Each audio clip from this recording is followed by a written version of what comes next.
bolehkah meminum sperma pasangan kita? Tolong diuraikan Ustaz. Apa yang mau diuraikan? Ada-ada saja ini yang bertanya. Sperma dalam agama Islam tidak dihitung najis. Sperma tidak najis dalam Islam. Makanya dalam hadis Bukhari dijelaskan, Aisyah radhiyallahu anha pernah mengerok sisa sperma di celana Nabi, di sarung Nabi SAW, dikerok ya, tidak dicuci, dikerok saja yang kering dikeluarkan, lalu Nabi SAW gunakan kain tersebut untuk sholat. Dari hadis ini ulama fikih sepakat mengatakan sperma itu tidak najis ya, tentu dianjurkan agar tidak sampai menelan, tapi kalau itu pun terjadi, sebagian ulama fikih mengatakan karena dia tidak najis maka tidak ada masalah gitu. Tolong jelaskan bersumpah atas nama Nabi SAW. Ini seperti ujian ini, tolong jelaskan, lalu tanda tanya. Baik Pak Guru, saya jelaskan. Jadi orang mengatakan misalnya demi Nabi ya. Kalau dalam bahasa Arab dikatakan wan Nabi.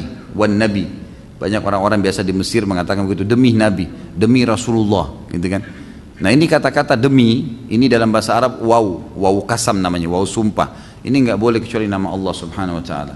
Kita harus menggunakan nama Allah SWT dalam sebuah, dan Nabi SAW sendiri mengajarkan kita untuk itu ya, gitu. Tidak pernah ada satupun sahabat yang dinukil kepada kita mengatakan wan Nabi atau war Rasul gitu kan. Tapi mereka menggunakan wallahi, demi Allah, dan Rasulullah SAW sendiri juga menggunakan itu ya, dengan 3 lafadznya wallahi, tallahi, dan billahi. Saya wanita dan saya takut mati syahid, apa doanya? Bolehkah berdoa agar tidak mati syahid yang dikriteriakan seperti terbakar, tenggelam, tabrakan? Nggak usah dibayangkan ini terbakar, tenggelam, dibacot sama musuh, nggak usah dibayangkan itu. Saya sudah bilang tadi, itu tidak akan berpengaruh kepada orang yang sedang terjadi proses kematian. Karena orang kalau mati dalam Islam hanya lihat satu, malaikat maut cabut ruhnya, titik, nggak lebih daripada itu saja. Maka ini saja yang kelihatan, tidak lagi dilihat orang yang bacot badannya, luka badannya, itu sudah tidak ada lagi. Jadi nggak perlu takut, nggak perlu ada yang dikhawatirkan gitu kan. Minta kepada Allah SWT agar diangkat rasa takut itu. Bagaimana dengan buah durian? Bukankah kalau kebanyakan bikin mabuk ya? Bikin kenyang iya. Saya makan durian tidak mabuk. Enggak kok, insya Allah enggak termasuk ya. Jadi jangan semuanya ditarik ke masalah khamr ya. Jadi seperti apapun, antum makan nasi, kalau makan satu bakul mabuk juga tuh. Jadi kekenyangan nggak bisa jalan juga kan. Jadi jangan dipakai istilah mabuknya itu. Mabuk itu memang betul-betul yang keluar dari jalur gitu kan. Oh dari akal pikirannya gitu. Nanti akhirnya demo semua penjual durian nanti. Itu buah halal. Sebagaimana halalnya anggur gitu kan. Anggur kan asal khamr ya. Dibuat dari situ. Tapi dia jadi halal karena dia masih buahnya. Selama buah insya Allah nggak masalah.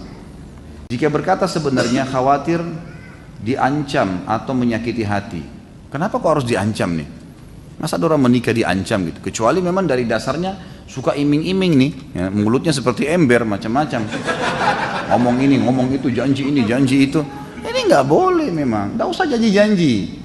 Orang mukmin itu teman-teman sekalian bukan omongannya yang banyak, prakteknya ya, prakteknya.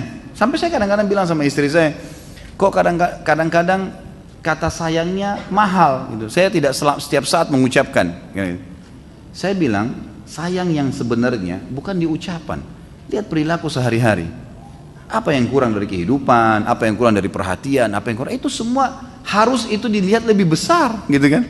Kalau ada orang ngomong saya mau jihad, saya kalau gini, saya mau begini, ngomongnya besar tapi tidak pernah sampai mati jihad. Ada orang jihad 100 kali, dipanggil 100 kali selalu hadir, tapi tidak pernah ngomong. Itu yang benar tuh gitu. Banyak ngomong untuk apa ini? Jika haram, atasan saya pernah bilang selama perusahaan membayar zakat maka keuntungan penjualan sistem ke bank konvensional akan menjadi halal. Ini akal-akalan dia nih. Bagaimana bisa dia mengatakan gitu? Apakah atasan saya masuk dalam golongan orang munafik? Tentu saja tidak kita katakan munafik, tapi dia salah dalam konsep itu. Bagaimana caranya uang hasil korupsi atau uang hasil riba, kemudian dia bilang kalau kita keluarin zakatnya jadi halal? Nggak bisa. Sama nanti orang tarik semua tuh, orang zina juga begitu, hasil zina yang penting zakat, gitu kan?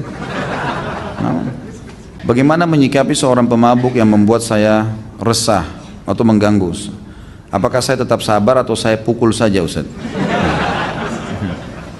Tinggalkan saja, tidak usah interaksi sama dia, gitu kan? Tidak usah berteman, tidak usah apa-apa. Kalau dia ngomong, biarin aja, ya tinggalin aja. Ya. Bagaimana jika tidak ikhlas dalam berzakat? Apakah tetap harus zakat atau tidak? Kenapa tidak ikhlas nih? Siapa yang kasih antum nafas? Siapa yang kasih antum mata? Yang kasih antum telinga?